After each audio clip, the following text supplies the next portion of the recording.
আবারও উত্তপ্ত ঢাকা বিশ্ববিদ্যালয় ক্যাম্পাস। আধিপত্য বিস্তার ও টেন্ডারবাজিকে কেন্দ্র করে ভোরে মোহসেন হলে ছাত্রলীগের দুই পক্ষে সংঘর্ষ হয়েছে, চলেছে গুলি। এতে আহত হয়েছে অর্ধ শতাধিক।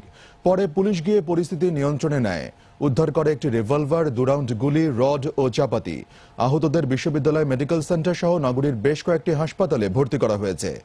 এদিকে সংঘর্ষের কারণে ছাত্রলীগের মোহসেন হল শাখার কার্যক্রম স্থগিত করা হয়েছে। জিয়া খানের রিপোর্ট।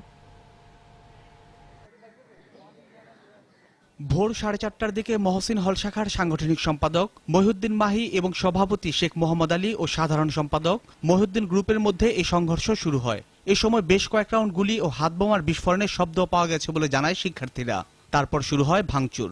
এখানে পলিটিক্যাল যারা আছে তারা তো আহত হয়েছেই, তার সাথে আমাদের যারা নন পলিটিক্যাল আমরা তাদের রুম টুরও ভাঙাচোরা করা হয়েছে। প্রত্যক্ষদর্শীরা জানায় ধারালো অস্ত্র নিয়ে দুপক্ষ একে অপরের উপর চড়াও হয়। এই ঘটনায় আহত হয়েছে 50 জনেরও বেশি। ছাত্ররা জানায় রাত 12টার দিকে হলের ভিতরে প্রথম উত্তেজনা শুরু হয়। তারপর হলের প্রভোস্ট এবং পুলিশ এসে মীমাংসা করলে পরিস্থিতি শান্ত হয়ে যায়। মধ্যখানে পুলিশ আসছিল 2টার দিকে, পুলিশ এসে ঘটনাটা হয়ে গেছিল, মানে ঠান্ডা হয়ে গেছিল। পরে আবার পুলিশ যখন চলে গেছে 4টার দিকে আবার শুরু হয়েছে।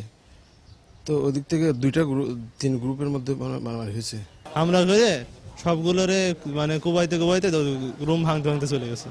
আমরা কিছু বুঝে উঠতে পারিনি, তার আগেই মনে করেন যে সব রুম টুম ভাঙা সারা।